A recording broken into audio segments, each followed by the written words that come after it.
communities, and we shouldn't have this. We as legislators at the federal level should be working with all levels of government to make sure that all of our communities can be safe and can have children growing with to their full potential and having healthy food. We now interrupt the debate on this topic and move to statements by members. Déclaration des députés. Honorable député. The honourable member for Montcalm. Mr. Speaker, the riding of Montcalm includes a huge agricultural territory, and we fear that the Trans-Pacific Partnership will significantly impoverish farmers. Our system of supply management means that dairy, egg, and poultry producers have the best balance possible between their products offered and a fair and equitable income. Supply management guarantees access to high-quality products. The impact of the Trans-Pacific Partnership would compromise our system, and farms in Canada will shut down, meaning there would be loss of direct or indirect jobs in the thousands. As the member for Montcalm, I have a duty to support farmers and ensure that we keep supply management in an honest and just way. The honourable member for Calgary Centre. Mr. Speaker, 2 years ago, torrential floodwaters overran the banks of Alberta's Bow and Elbow rivers, creating the most costly natural disaster in Canadian history, and it's taken a huge toll as well. My constituents want to know how we're preventing another disaster. Well, federally, we allocated $3.2 billion for Alberta flood damages. We funded satellite weather forecasting for early warning and flood mapping to enable overland home flood insurance. But largest of all, Mr. Speaker, we opened the doors to the province and to the City of Calgary to use record federal infrastructure dollars for disaster mitigation. It's up to the province and city to access those funds. And for Alberta, that's $3.2 billion over 10 years. For the City of Calgary, it's $63 million alone just this year for the gas tax. Other provinces are getting shovels in the ground this summer, and I urge our new Premier Rachel Notley and Mayor Nenshi to do the same. We are here to work with you. The honourable member for Montmagny-Lilley, Kamouraska, Rivière-du-Loup. Thank you, Mr. Speaker.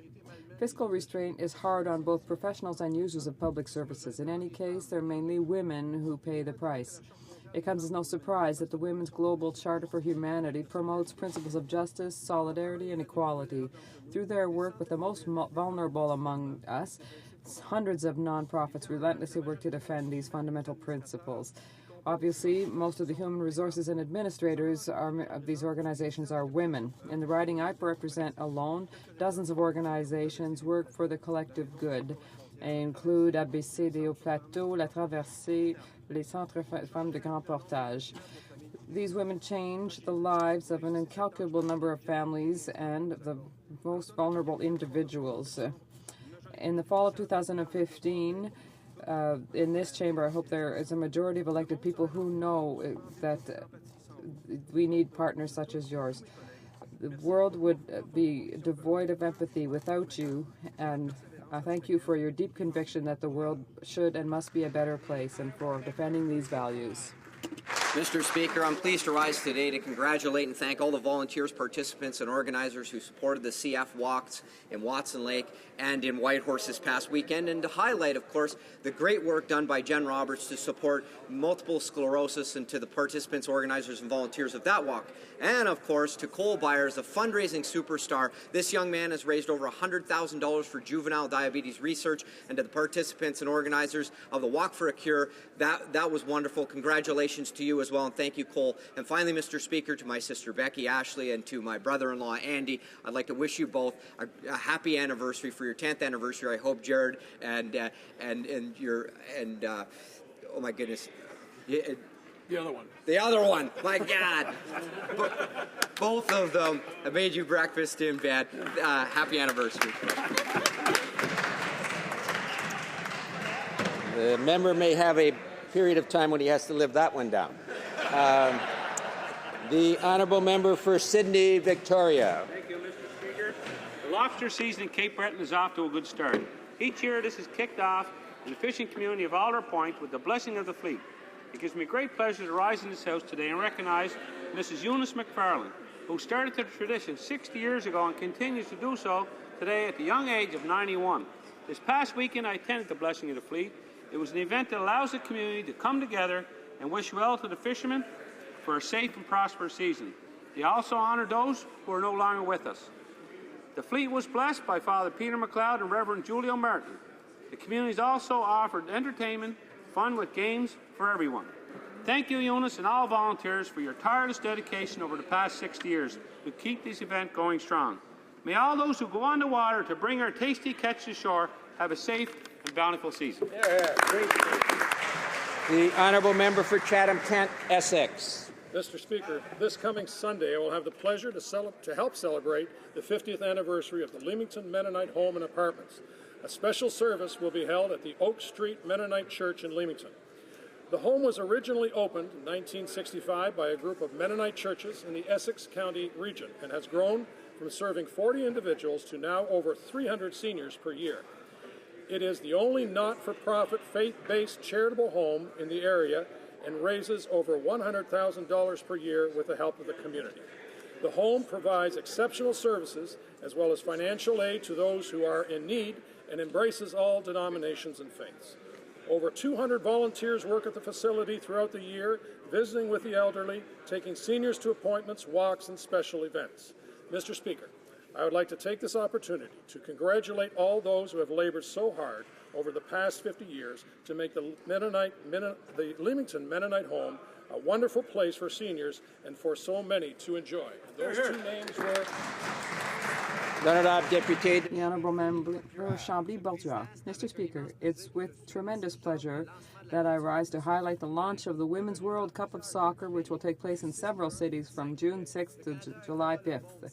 Canada will welcome the world here for the greatest soccer competition on the planet. 552 players representing 23 nations will participate in this ultimate test of courage and determination, during which the international soccer elite will compete.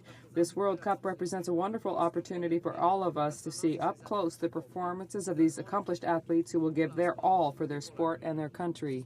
We all remember the captivating bronze medal performance of Team Canada 2012 Olympics, led by Christine St. Clair. It was exciting and inspiring. I have no doubt these remarkable athletes will once again make us proud. Today, I join my colleagues in welcoming the world to Canada and, of course, wishing Team Canada the best of luck. Thank you, Mr. Speaker. Honourable member for London North Centre. Mr. Speaker, in April at the London Public Library, I was honoured to commemorate the importance of the Noble and Wolfe versus Alley case as an event of national historic significance. A Historic Sites and Monuments Board of Canada plaque was unveiled at a special ceremony with members, the legal community of London, and members of the Centre for Israel and Jewish Affairs.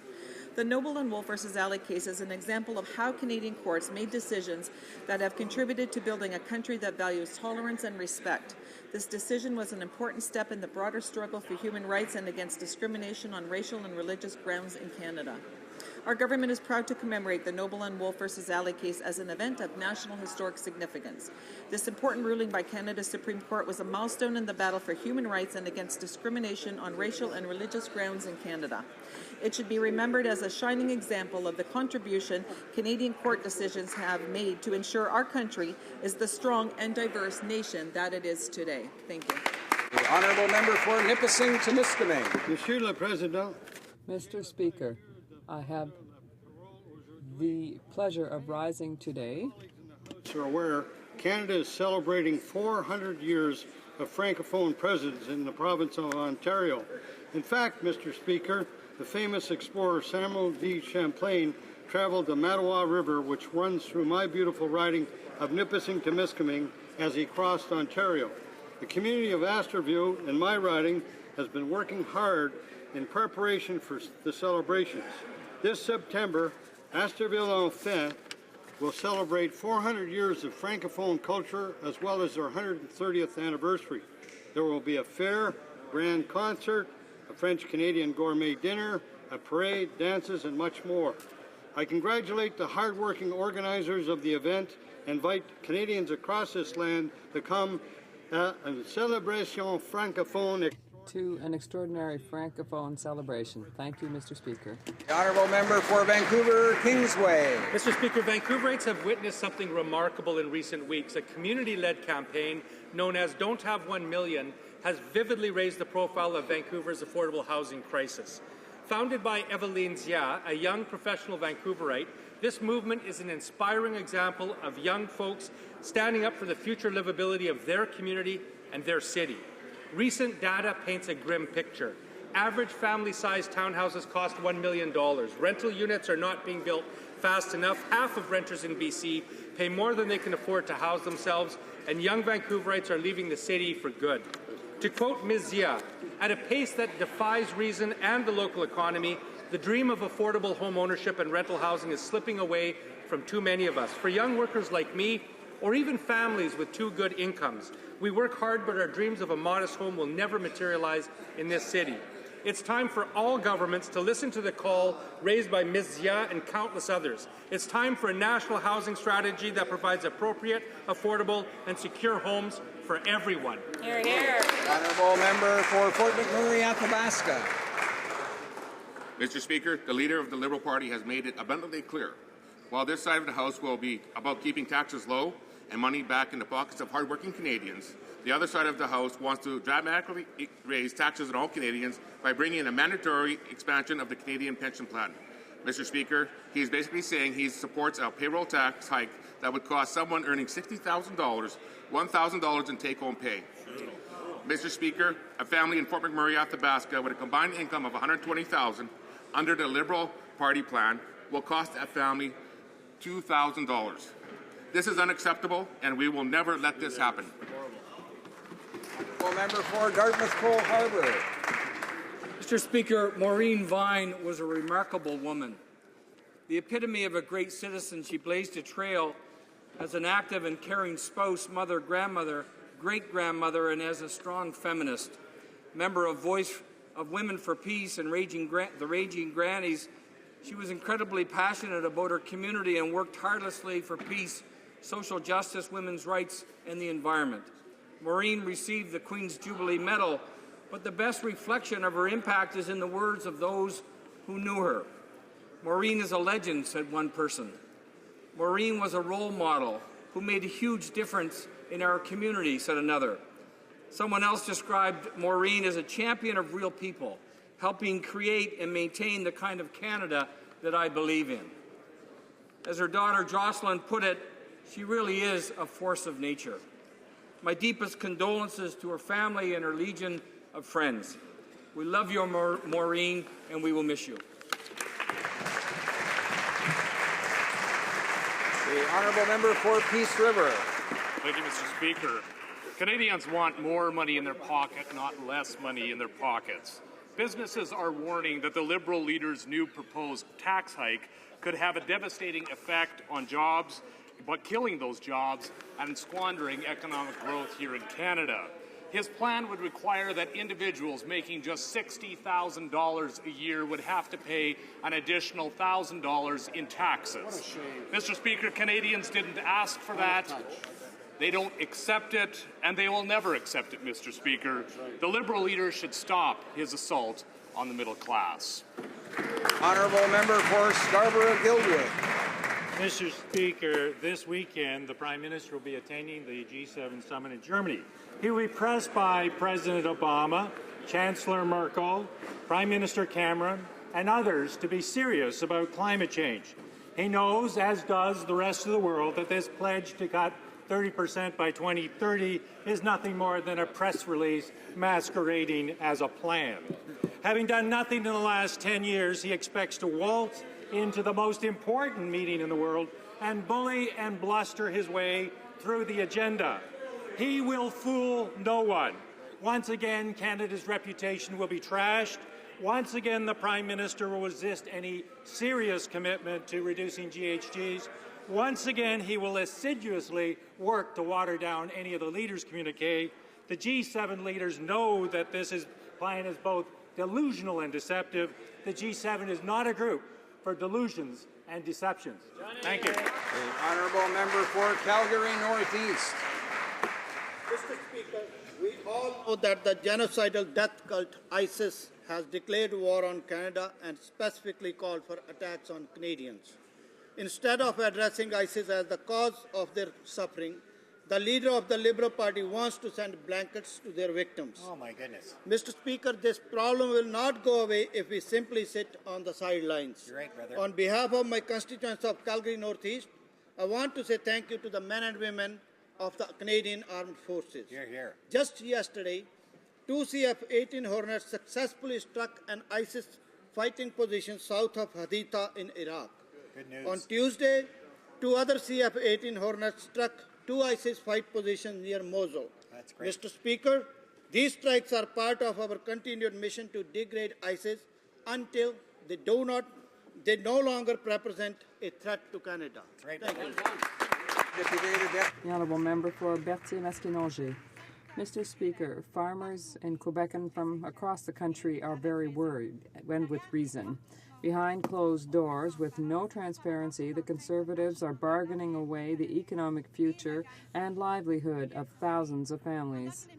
While the Minister of State claims that he's protecting supply management, the minister responsible for Quebec is telling farmers that the government should make concessions so that the Trans-Pacific Partnership will work. A Conservative member, until recently a minister, said that supply management must end forever. And finally, the Prime Minister himself said that Canada has to make difficult choices. On the Liberal side, key members, former ministers included, are pushing hard for us to do away with supply management. Mr. Speaker, there's no doubt only one party is very clear on the issue of defending supply management. Only one party stands side to side with farmers, and that party is the NDP. The Honourable Member for Etobicoke Lakeshore. Mr. Speaker, this last month has taught us a lot about what the leader of the Liberal Party is planning for the middle class.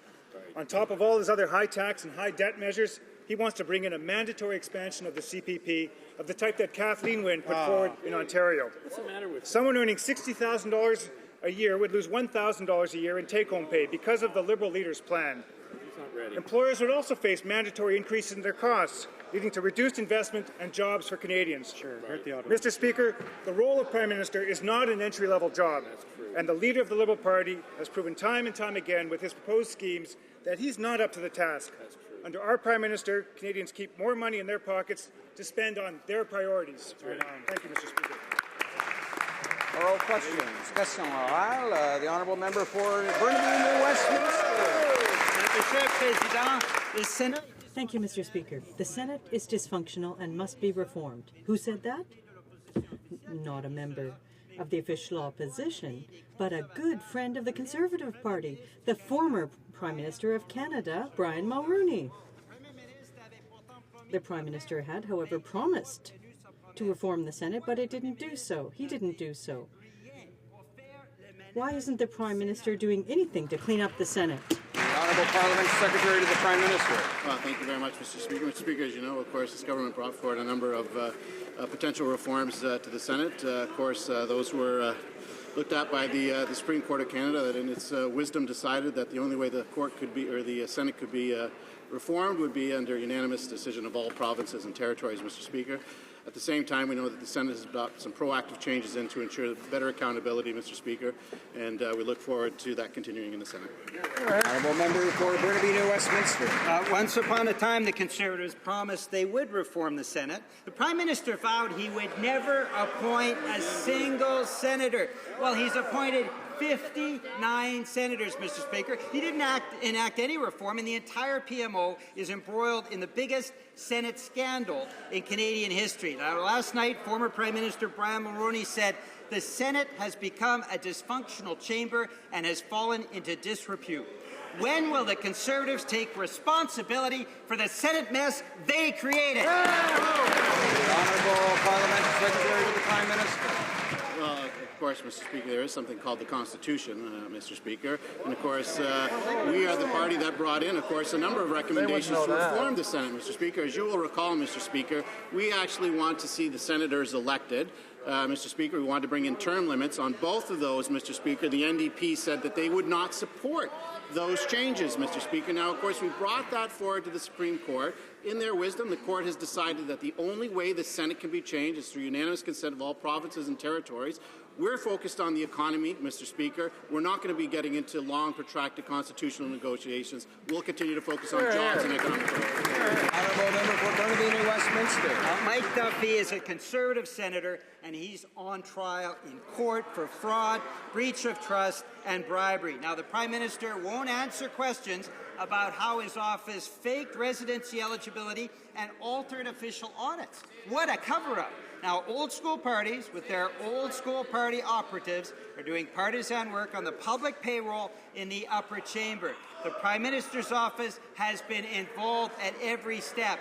How can the Prime Minister continue to defend this unelected, unaccountable, and under investigation Senate? The Honourable Parliamentary Secretary. Well, Mr. Speaker, it was the Senate who invited the Auditor General in. Mr. Speaker, we expect all senators to cooperate with that. At the same time, Mr. Speaker, when Canadians go to work, they work very hard, they send their tax dollars here, they expect all members of Parliament and senators to use their money appropriately. We have 68 members of the NDP caucus who have taken $2.7 million from the Canadian taxpayer illegally, Mr. Speaker.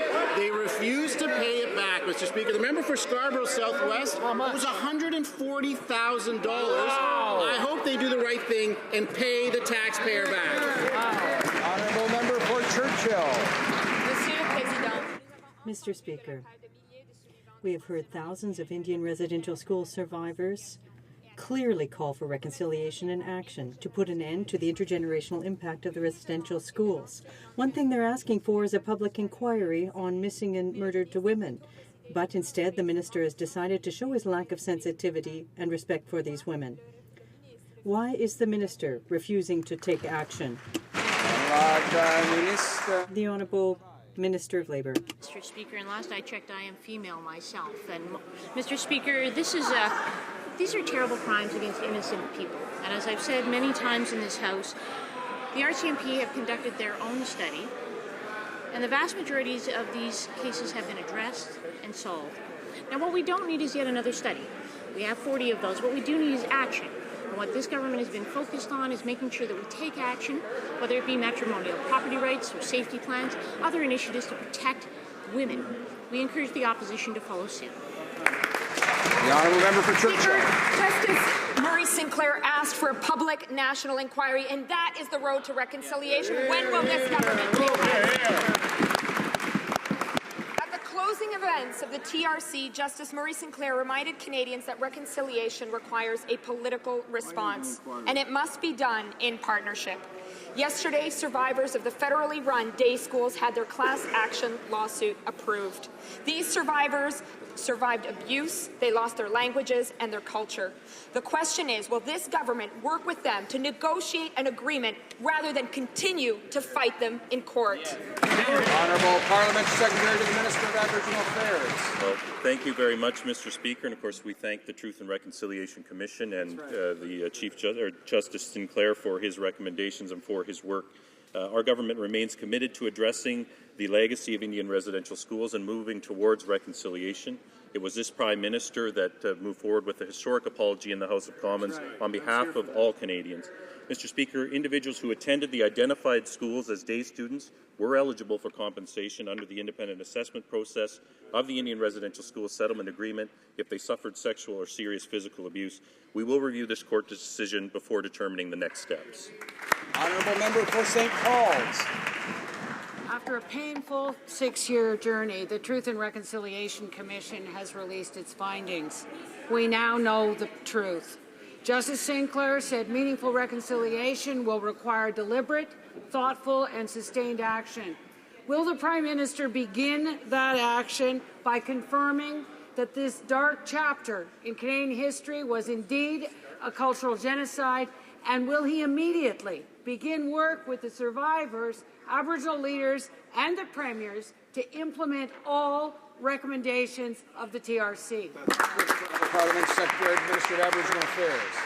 Thank you, Mr. Speaker. And as I said previously, we thank the Truth and Reconciliation Commission for their work. We thank the former residential school students for sharing their stories with the Commission and with all Canadians. And when the Prime Minister made his historic apology in this House of Commons in 2008, we acknowledged the policy of forced assimilation was devastating to individuals, devastating to communities, and devastating to families. It's a part of our past that while we cannot change it, we must move forward in the spirit of reconciliation. That's what we're committed to do by taking concrete action to improve the lives of Aboriginal Canadians. The Honourable Member for Bourassa. Mr. Speaker, the Truth and Reconciliation Commission report is the result of 6 years of meticulous work. Justice Sinclair and Justice McLaughlin have called this situation a cultural genocide. According to a UN, genocide means deliberately inflicting on the group conditions of living calculated to bring about its physical destruction in whole or in part. That is clear. What is the government waiting for? To recognize this genocide, this cultural genocide, and to implement all recommendations in the report. The Honourable Parliamentary Secretary to the Minister. Speaker, and again, we thank the Truth and Reconciliation Commission for their work and the former students for sharing their stories with Canadians and with the Commission. We have said, unlike the Liberal Party, which came out without even reading the recommendations to endorse them all, that we would wait for the full report to come out before considering those recommendations, that we would consider them responsibly as a government. And Mr. Speaker, we will work together. As the Prime Minister started this journey in 2008, we will work together in the spirit of reconciliation to make concrete efforts, to make concrete measures to improve the lives of Aboriginal Canadians. The Honourable Member for Bourassa. Mr. Speaker, we need to see concrete action on those recommendations. Now, we also know, Mr. Speaker, that the Canadian economy is shrinking. Faced with the crisis in the oil patch and the fluctuation in the prices of raw materials, Canada is among the countries that is doing the worst, below the OECD average. Australia, which depends just as much as we do on raw materials, is ahead of us. Because of a lack of leadership, the government is blaming the global economy. This is a Canadian crisis. Will the government adjust its economic forecasts and create once and for all a plan for jobs and growth in this country, Mr. Speaker? The Honourable Minister. Mr. Speaker, the Liberals only have one plan for the economy, and it is to increase taxes. Recently, the Liberal leader talked about implementing the tax proposed by Kathleen Wynne, the Premier of Ontario. That would cost each person earning $60,000 a year, $1,000 a year, and small and medium-sized businesses hiring those companies hiring those people would have to pay the same tax. Now, Mr. Speaker, that will kill jobs, and it will be very costly for families. We are doing the opposite. We are cutting taxes. Member for Northwest Territories. Mr. Speaker, National Chief Perry Bellegarde was clear. We can't have reconciliation while Indigenous people are mired in poverty. Yet here we are, with elders being forced to root through garbage dumps for food, and children going hungry because their parents have no food to give them. Instead of helping them, the Conservatives are refusing to fix Nutrition North. In the spirit of reconciliation, will the Conservatives give the full subsidy to all northern fly-in communities that are currently not receiving it? Parliamentary Secretary to the Minister of Aboriginal Affairs. Thank you, Mr. Speaker. Our government is committed to ensuring that Northerners, like all Canadians, have access to affordable, healthy food. Since the implementation of Nutrition North, the volume of healthy food shipped to northern communities has increased by 25%, and the cost of a food basket for a family of 4 has dropped by $137 a month. Mr. Speaker, if that member wants to do something for the people of the Northwest Territories, he should stop opposing our investments in the Inuvik-Tuktoyaktuk Highway, which would lower the cost of goods and services for his constituents. Why is he standing in the way of that, Mr. Speaker? The Honourable Member for Manicouagan. No one should have to root through the garbage for food. But the Conservatives are refusing to acknowledge their mistakes. The Auditor General was very clear. The Nutrition North program has not had an impact on the price of food, and it's not managed transparently. 50 communities have been excluded when they should have been receiving the subsidies. Will the government vote in favour of our motion and work with all Northerners to develop a sustainable solution to food insecurity. Well, Mr. Speaker, when the NDP brought this issue up in April, they said it was 55 communities. A month later, they said it was 46. Today, they say it's 50. They clearly have no idea what they're talking about on this issue. We're committed to ensuring that Northerners, like all Canadians, have access to nutritious food. Mr. Speaker, we have accepted the recommendations of the Auditor General. We're moving forward on things like community eligibility. We'll do that in a responsible way, considering a number of factors. We won't just put them down on paper, table them in the House without having any idea what we're talking about. The Honourable Member for Quebec.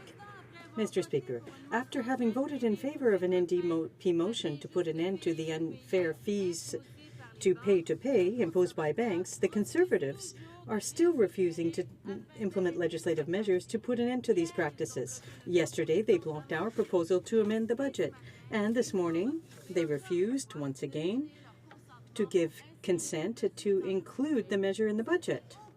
That makes no sense, Mr. Speaker. The government is saying one thing and doing the other. How can the minister vote for a motion and then prevent it from being implemented the next day? How? The Honourable Minister.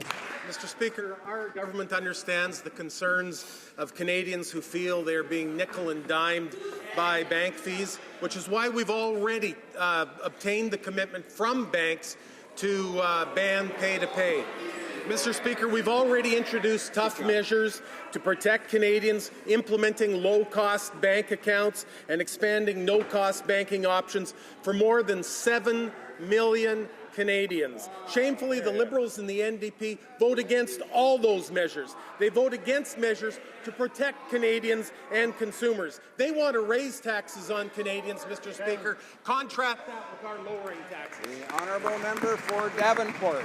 Well, if they have an agreement from the banks, where is it? Is it some secret code or invisible ink? What's going on here, Mr. Speaker? The House overwhelmingly voted in favor of banning pay-to-pay fees. But despite this, today the government blocked us from banning these unfair fees in the budget bill. They're standing in the way of immediately helping Canadians save upwards of $180 million. I don't get it, Mr. Speaker, and Canadians don't either, who are fed up getting their pockets picked. Why are these guys dragging their heels?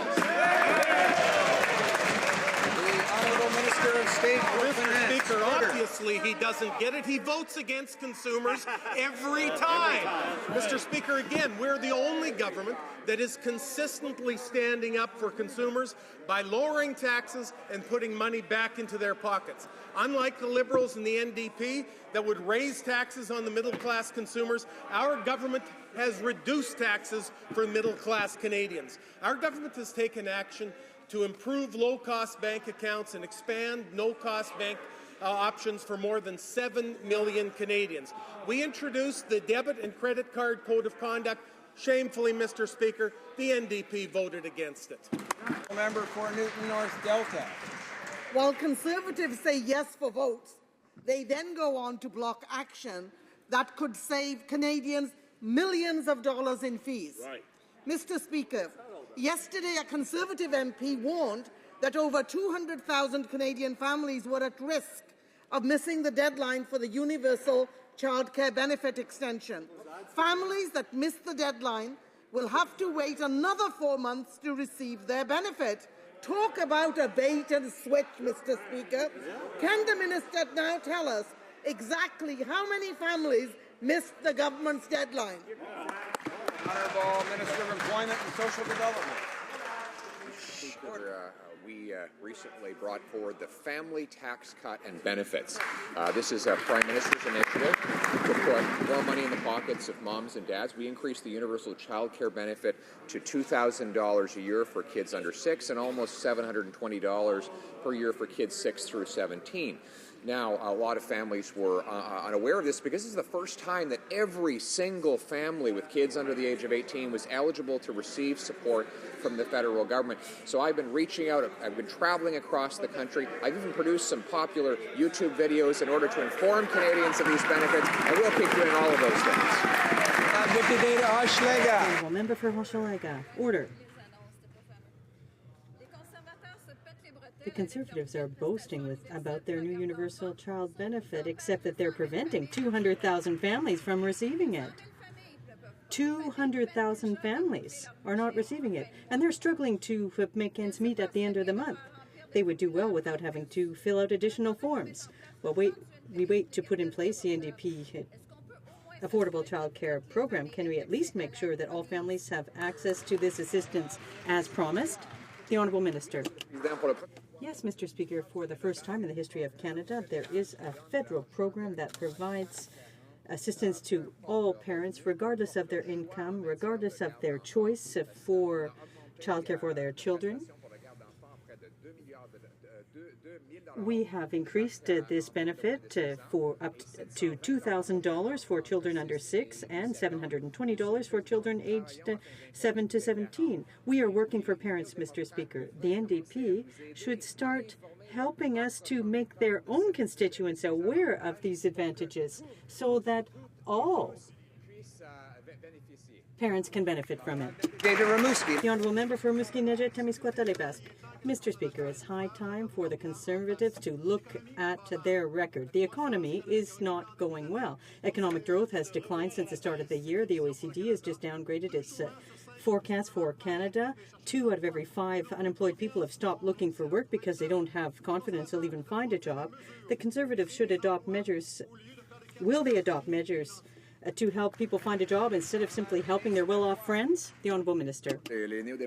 Mr. Speaker, the NDP should realize that we've announced a plan to give money to 100% of families with children under the age of 18. This is an example of helping people in need with the universal benefit for children. This will reduce poverty among children.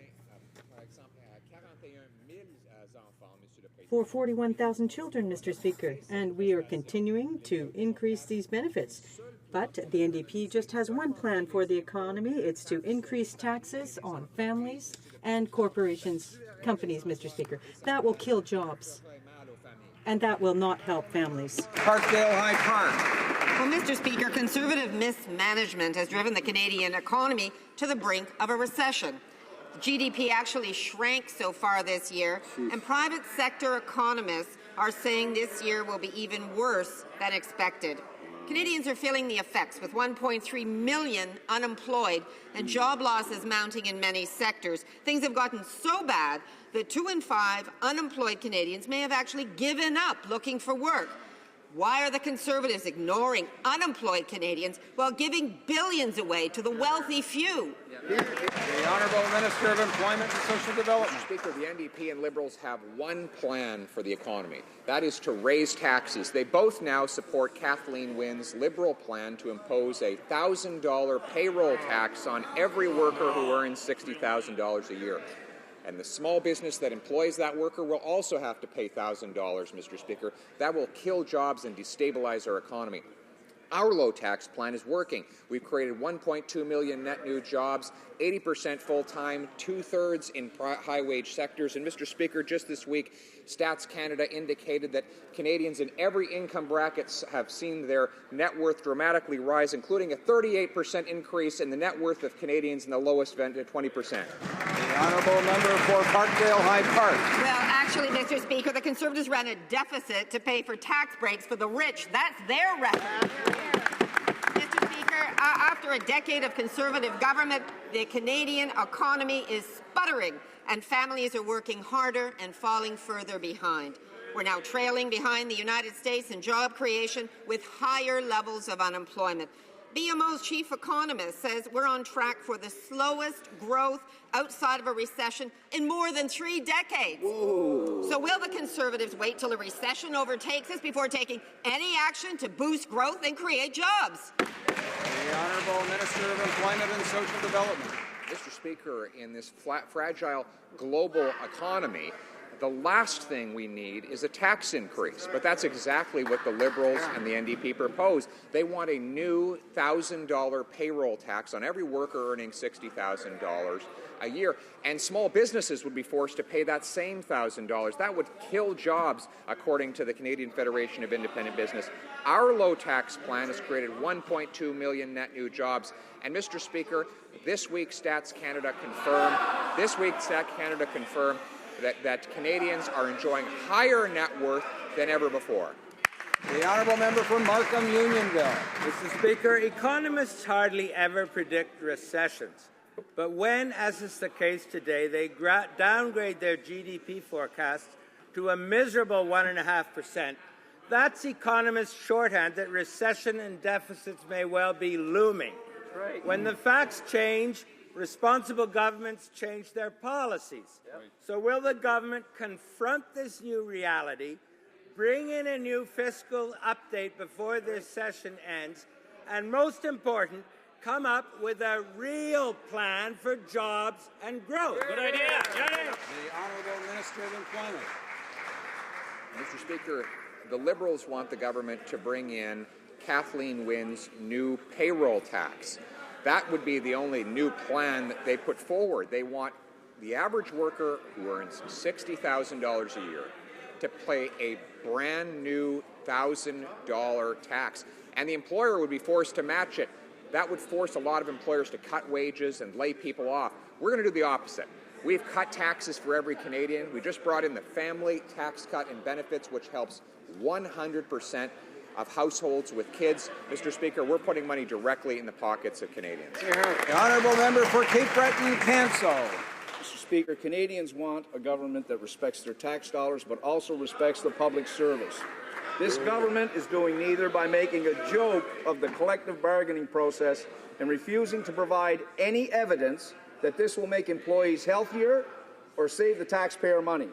Will the minister start respecting collective bargaining process so that the public service can feel confident any deal reached on sick leave will be fair and honest? Hear, hear. The Honourable President of the Treasury Board.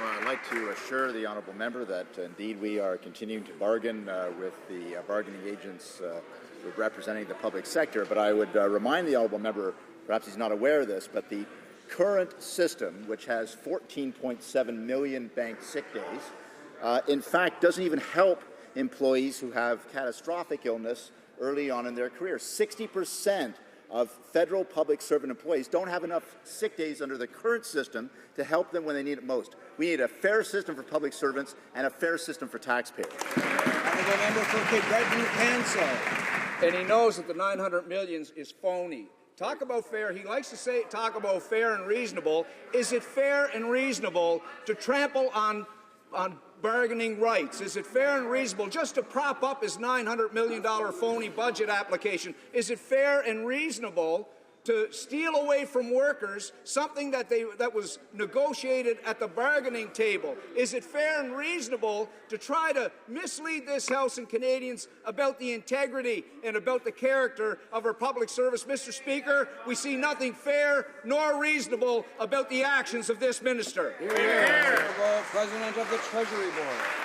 Order. I think, Mr. Speaker, there were 10 questions in there, but I'll try to focus the honourable member a little bit and indicate, of course, that we are still at the bargaining table, as I mentioned. And perhaps I already mentioned that there are 14.7 million bank sick days in place right now, Mr. Speaker, but it's not working for the public servants who need it most. We need a system that is fair and reasonable for them, fair and reasonable for the taxpayers. The honourable member clearly is on the side of being the shill for the bargaining agents that we are bargaining with. That's his right to do so if he wants to do so. We want to have a fair and reasonable plan for the taxpayers. Member for Esquimalt, Mr. Speaker, the crisis of sexual harassment in the RCMP has shocked Canadians. It is abhorrent that hundreds of women, maybe more, were subjected to discrimination, harassment, bullying, and even assault, all while trying to protect other Canadians. These women deserve justice, yet this government has sent its lawyers to fight to get their case thrown out of court. Does the minister honestly believe his government has no responsibility for what happened with these women? Honourable Parliamentary Secretary to the Minister of Public Safety. Thank you, Mr. Speaker. I'd like to thank the honourable member for that question. Our government, of course, takes the issue of discrimination and sexual harassment very seriously. All RCMP members and employees should feel safe and respected amongst their colleagues and superiors. And Canadians have the right to expect professional and exemplary conduct from their National Police Service. As this matter is currently before the courts, Mr. Speaker, it would be inappropriate for me to comment further on this case. The honourable member for Alfred Bellam. Mr. Speaker, they're really not taking this file seriously because we learned today the government has asked the BC Supreme Court to reject a class action lawsuit filed against the RCMP by 375 women.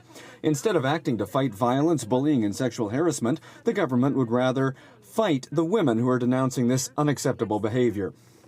Can the minister explain why the government is blocking this lawsuit instead of working to find solutions?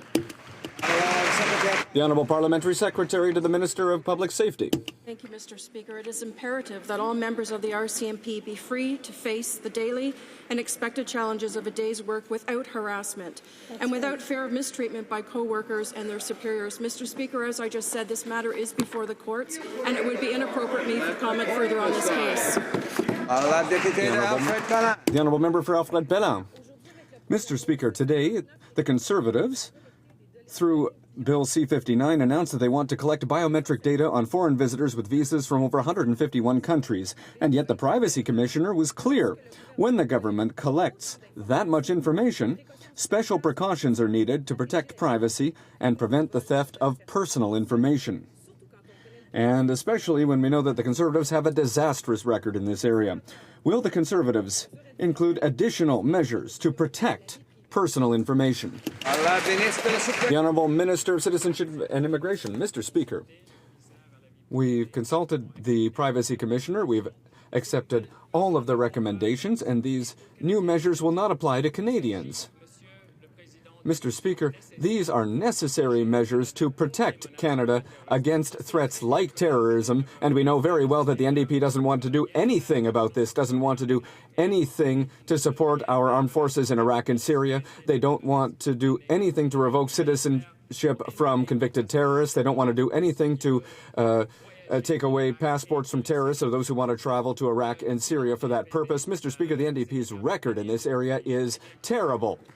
Member for Esquimalt 1 to Fuca. Well, Mr. Speaker, the minister can crank up the fear machine, but what we're talking about here is gathering biometric data on 2.9 million people within just a few years and making it harder for tourists, family members, and business people to visit Canada. Can the minister tell us if he consulted the immigrant, tourism, or business communities on this proposal? Can he tell us how this data will be protected from the Conservatives' atrocious record on data breaches? Can he tell us who the data will be shared with? On this point, at least, he has to be clear. Will the data be passed on to other security agencies in the United States? Minister of Citizenship and Immigration. Once again, we consulted the Privacy Commissioner and we accepted all of the recommendations that came. These measures will not be applied to Canadians, and we are, in fact, by doing these things, catching up with many of our allies, like the United States, like the United Kingdom, like Australia, like other European countries who've had these measures in place for a long time. Mr. Speaker, the NDP is clear that they want to do nothing to protect this country from terrorism. They want to do nothing to revoke the citizenship of convicted terrorists, nothing to enhance the authority of CSIS to protect us, nothing to do what needs to be done, Mr. Speaker, in a world where terrorism is a serious threat. The NDP are irresponsible on these and other issues. Honourable Member for McLeod. Order. Mr. Speaker, Statistics Canada recently released some new data showing that many Canadians' families are seeing their net worth increase under our government. I would like to ask the Minister of Employment to update this House on the low tax policies that our government is doing to improve the lives of Canadian families.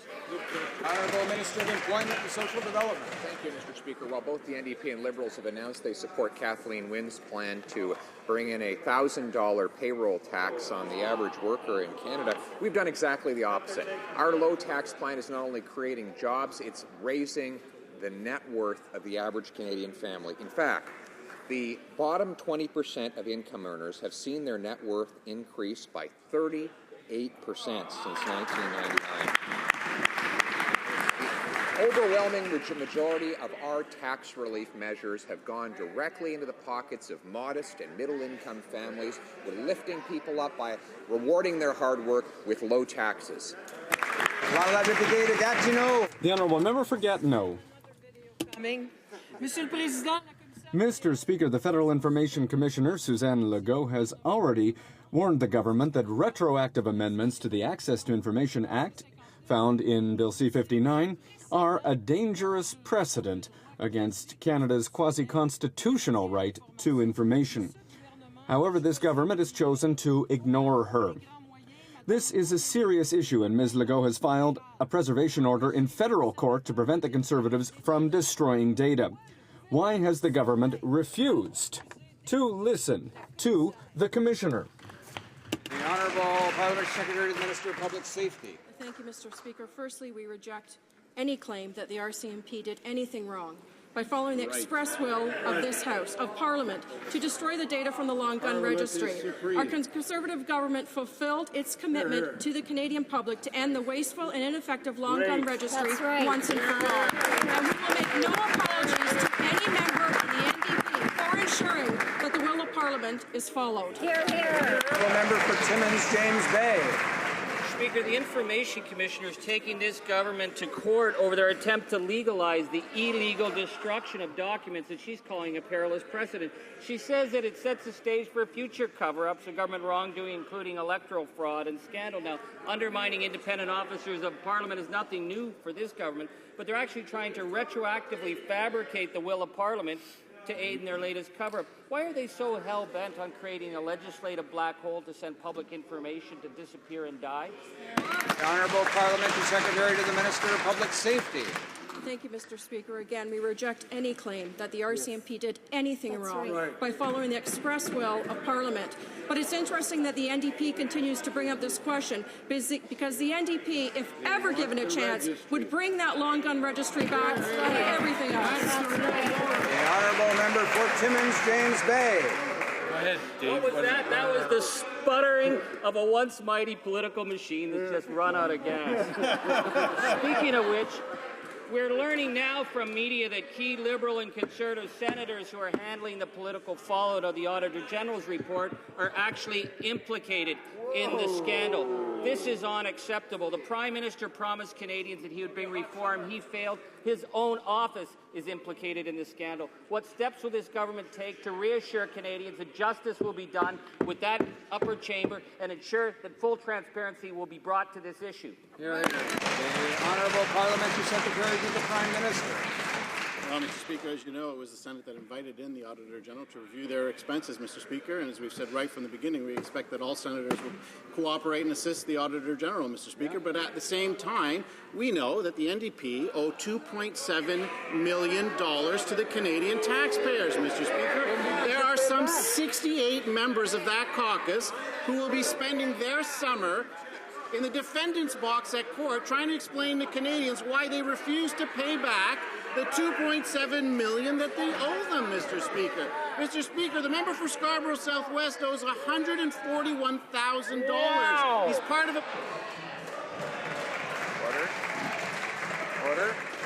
The Honourable Member for Rosemont-La Petite Patrie. Mr. Speaker, well, it's lucky that things are ending here. There's limits to the avalanches of insignificant utterings that we can hear from the other side. It's sad news. We learned today, Mr. Speaker, that leaders in the Senate, Liberal and Conservative leaders in the Senate, are targeted by the Auditor General's upcoming report. The Conservatives promised a transparent, open government, a government of integrity, and that's not what we got. And the Conservative senators, after Duffy, after Brazo, after all the other ones that the Prime Minister's appointed, they're in this report. What are the Conservatives going to do to bring back integrity and transparency to this Parliament for citizens? What are they going to do for taxpayers? Honourable Parliamentary Secretary. As you said, it was the Senator who invited in the Auditor General to review their expenses, Mr. Speaker. But when it comes to accountability, Mr. Speaker, there are 68 members there of the NDP caucus who owe $2.7 million.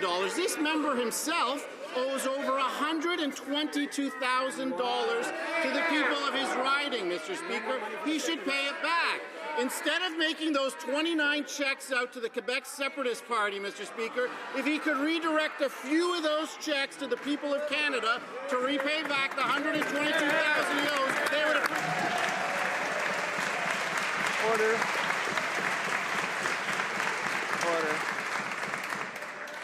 The honourable member for Malpeque. Mr. Speaker, today, 1 year after the Moncton tragedy, it is time to remember. It's also time for the minister to accept his responsibility. Frontline officers are now speaking out. They fear for their safety. Members still, a year later, still do not have proper rifles or training. The government made cuts in Budget 2012, requested kickbacks from Budget 2013, in both cases shorting RCMP funding. Why does this minister continue to leave rank-and-file RCMP members without the proper equipment and training to do their job, putting their life at risk? The Honourable Parliamentary Secretary for the Minister of Public Safety. Thank you. Today is the day that we remember and honour the 3 fallen RCMP officers who lost their life in the line of duty. We also take the time today to send our thoughts and our prayers. We continue to send it, and we continue to think of the families and the community affected by that horrific event. Mr. Speaker, the member opposite is asking about questions pertaining to the OPP report with regards to the report on the October 22nd terror attack on this hill. The claim that any type of budget cut to the RCMP was a factor in that incident was completely false. In fact, Mr. Speaker, I'd like to point out to that member that the Parliamentary Expenditures Operation budget has increased nearly by more than 5 times over than it was in 2007. Member for Scarborough-Guildwood. Mr. Speaker, the Prime Minister will be at the G7 meeting in Germany this week. Chancellor Merkel, Prime Minister Cameron, and President Obama see this as the most important meeting prior to Paris as it comes up to talk about GHG emissions. The Prime Minister has set a GHG target, which everyone knows is a press release masquerading as a target. The G7 leaders know that this is just simply a deceptive and delusional plan. Why embarrass us once again on the international stage to deceive the world's most important leaders? Why not just admit that the last 10 years has been a colossal conservative failure?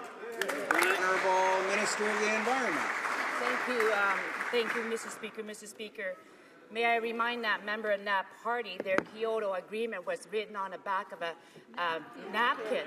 So this is, Mr. Speaker, the plan that Canada has put forward to reduce greenhouse gas emissions by 30% below 2005 levels by 2030, a reduction of 225 megatons, is a fair and ambitious target for Canada and in line with our international industrialized countries, and will continue to take actions. We announced 3 new sectors that we're going to regulate in methane for the oil and gas sector, fertilizers and energy sector, and we will do that without introducing a job-killing carbon tax. The Honourable Member for Rivière-des-Mille-Îles.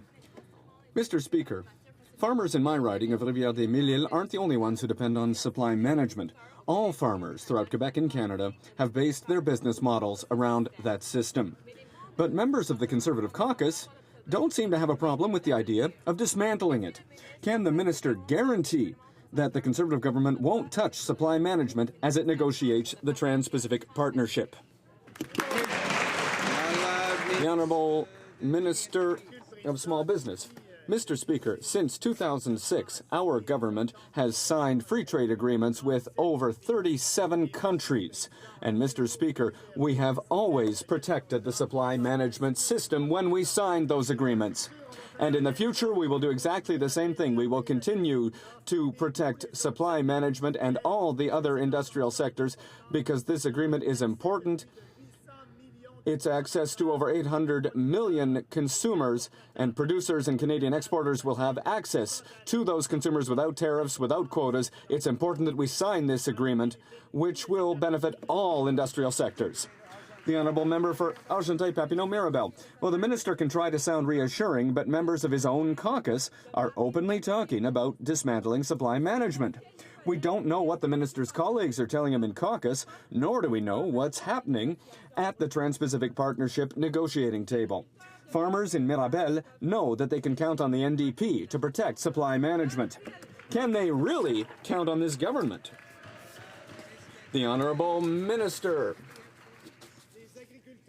Farmers in Mirabel, farmers in Beauce, farmers from across Canada, dairy producers, cheese producers, egg producers, poultry farmers, they can count on this government to protect supply management as we've done in the past when we've signed other free trade agreements, Mr. Speaker. Transcona. The Conservative government has balanced the budget while helping families balance theirs. All families with children in Elmwood Transcona are benefiting from the family tax cut and universal child care benefit and don't want to give the Liberals the chance to take it away. Can the Minister of State for Finance please update the House on the government's efforts to keep taxes at historic lows? Honourable Minister of State for Finance. Mr. Speaker, under the strong leadership of our Prime Minister, a typical family of four will save a whopping $6,600 this year. But the Liberals and the NDP want to take that money out of their pockets, Mr. Speaker. They want to raise taxes. The Liberal leader wants to impose a mandatory $1,000 a year job-killing payroll tax hike on middle-class workers. We won't let the Liberals get away with their reckless, high-tax, high-spend agenda, Mr. Speaker. Canadians know they're better off with this Conservative government. Honourable Member for Labrador. Thank you, Mr. Speaker. The Conservative government have failed Northerners when it comes to Nutrition North. They have failed to provide affordable, nutritious food to Northern remote families. The Auditor General has clearly reported that the Minister and his department failed to ensure that food subsidies were being passed along to Northern residents who needed it.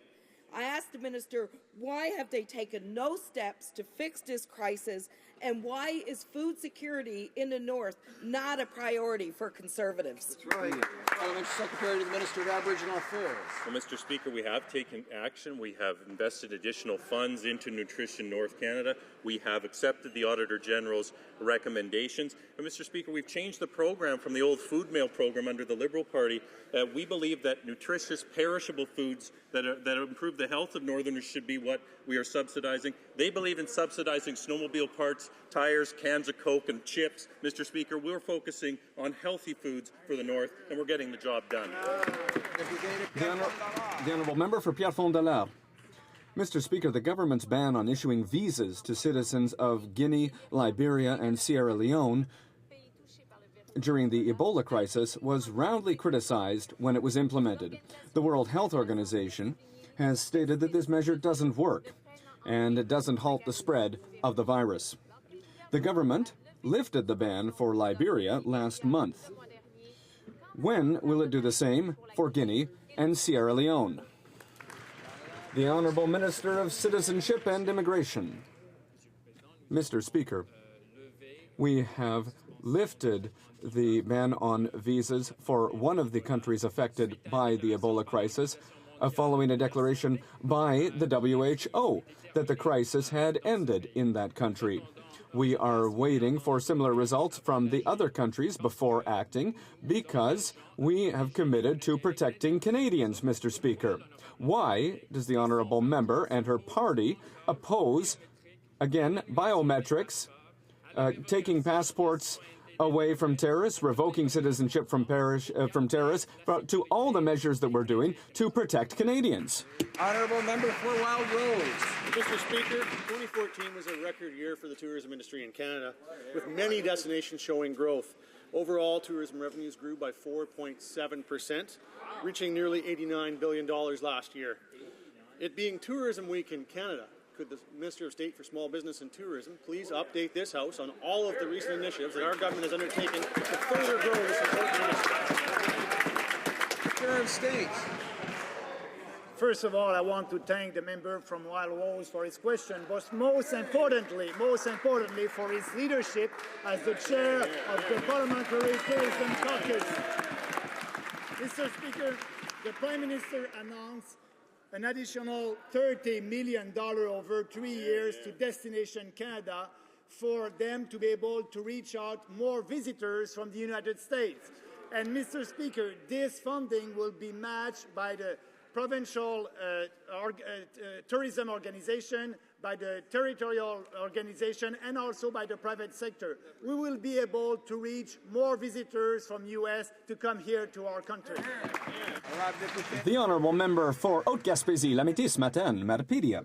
Mr. Speaker, with the support of the Government of Quebec and the Mayor of Montreal, the local public health service has tabled an exemption request with Health Canada to create a supervised injection site in Montreal. The goal is to help addicts, diminish the number of people who are injecting drugs in streets, and reduce the number of needles that are being left in public parks. The only thing that's missing from the project is the go-ahead from Health Canada. Will the Minister of Health guarantee that her government won't derail this project as it attempted to do with the Insight project in Vancouver? The Honourable Minister of Health. Well, thank you, Mr. Speaker. Of course, what we're talking about is an exemption for illegal street heroin to be injected in a site. So we have put forward legislation that will be moving through the Senate very shortly to ensure that neighborhoods where the Mayor of Montreal might like to put a heroin injection site actually have a say on whether or not they want a heroin injection site. This is an illegal drug. And in addition, Mr. Speaker, I want to know from the Mayor of Montreal what kind of drug prevention and drug treatment services he has available for those who are addicted. The honourable member for Huntsic. In 2004, Revenue Canada launched an investigation into the Co-op Plus and Co-op Harmony Plus cooperatives. In 2008, over 300 members of those co-ops received notices of assessment. About 270 of those were assessed after years of harassment, while about 30 went to the Tax Court of Canada, and on December 12, 2014, they all won their cases. Out of justice, will the Minister of Revenue ask Revenue Canada to re-examine the files of those persons assessed? The Honourable Parliament Secretary to the Minister of National Revenue. Mr. Speaker, we've got a very fair tax system in Canada. When the auditors choose to audit any individuals or any company in Canada, that audit is carried forth in a professional manner. In this case, the individuals were found to be in compliance, and they should be satisfied with that result. And that will bring question period to conclusion today. We'll now invite the Thursday question, and the Honourable Member for Burnaby, New Westminster. Thank you very much, Mr. Speaker. And on Monday, the NDP tabled a motion to stop pay-to-pay, those charges that cost consumers so dearly. So we're wondering, today we're discussing Nutrition North. That's very important. We hope to have the government's support. Mr. Speaker, the Alberta strong, stable NDP majority government had its first full week, and in their first week, they've put in place $100 million in education funding. They put in place a breakfast program for poor Albertan kids. They've been looking to raise the minimum wage and taking action on climate change. That's in the first week of action, Mr. Speaker. Compared with this old, tired government, it's quite a contrast. So I'm also pleased to announce, Mr. Speaker, as you know, that the election starts 100 days today.